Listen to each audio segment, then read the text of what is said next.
was negotiating for Elizabeth to marry the King of France's brother, Francis, Duke of Anjou, by getting the French diplomat involved in the knighting. Elizabeth was gaining the implicit political support of the French for Drake's actions. During the Victorian era, in a spirit of nationalism, the story was promoted that Elizabeth I had done the knighting. After receiving his knighthood, Drake unilaterally adopted the armorials of the ancient Devon family of Drake of Ash, near Musbury, to whom he claimed a distant but unspecified kinship. These arms were Argent, a wyvern cullis, the head of the family concerned, also a distinguished sailor, Sir Bernard Drake, strenuously refuted Sir Francis's claimed kinship and his right to bear his family's arms, which dispute led to a box in the ear being given to Sir Francis by Sir Bernard at court, as recorded by John Prince in his Worthies of Devon, 1697. The Queen, in order to assuage matters, awarded Sir Francis his own armorials, a vest wavy between two pole stars, Arctic and Antarctic, considered by students of heraldry to be an early example of debased arms due to their over-complexity, particularly as regards the crest. A ship on a globe under a ruff held by a cable rope with a hand out of the clouds, in the rigging whereof is hung up by the heels of a wyvern cullis. Nevertheless, he continued stubbornly to quarter his new arms with the wyvern cullis.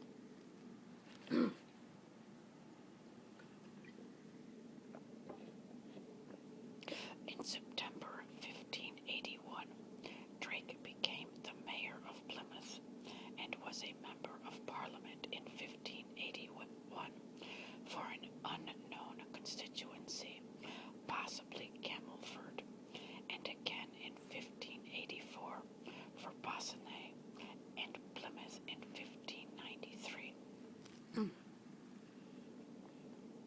In 1580, Drake purchased Buckland Abbey, a large manor near Yelverton in Devon.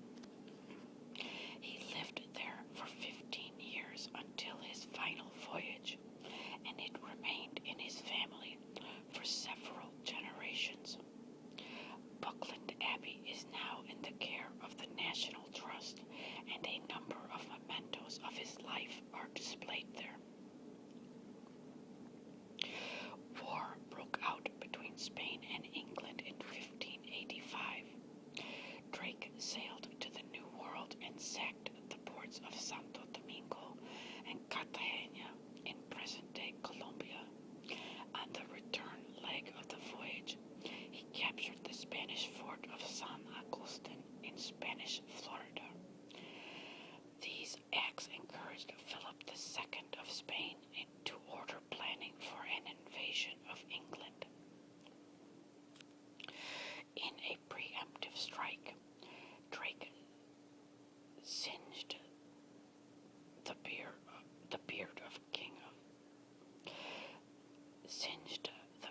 of the King of Spain by sailing a fleet into Cadiz and also Corunna, two of Spain's main ports, and occupied the harbors.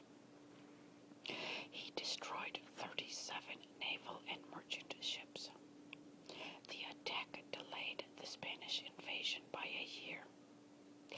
Over the next month, Drake patrolled the Iberian coast between Lisbon and Cape St. Vincent, intercepting and destroying ships on the Spanish supply lines. Drake estimated that he captured around 1,600 to 1,700 tons of barrels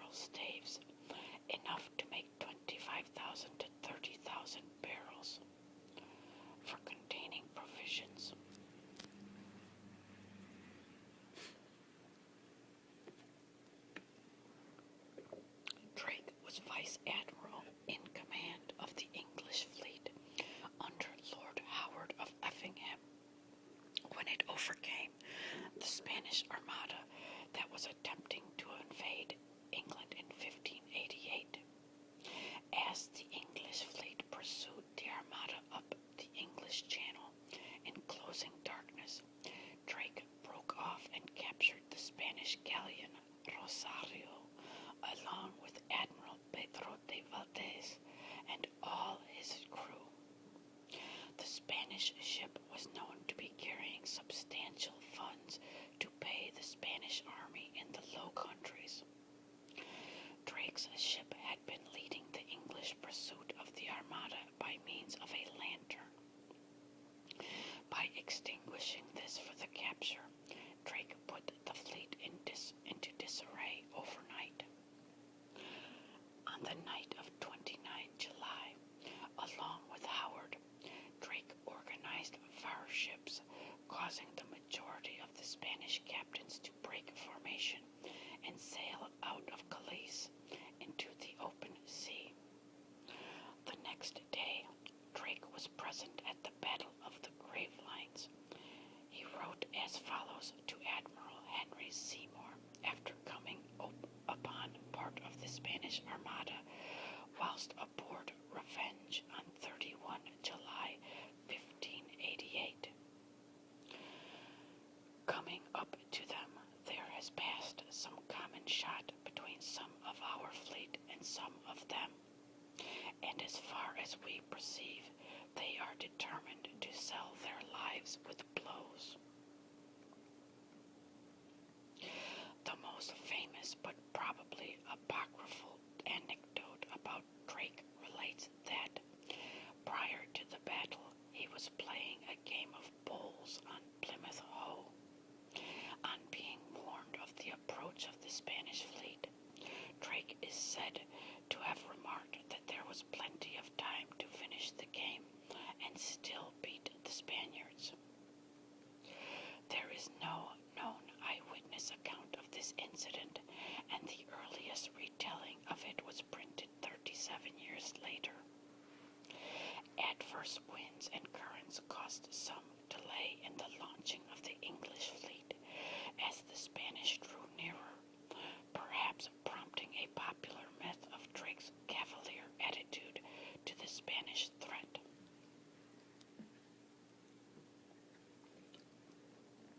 In 1589, the year after defeating the Armada, Drake and Sir John Norreys were given 3 tasks. They were ordered to first seek out and destroy the remaining ships.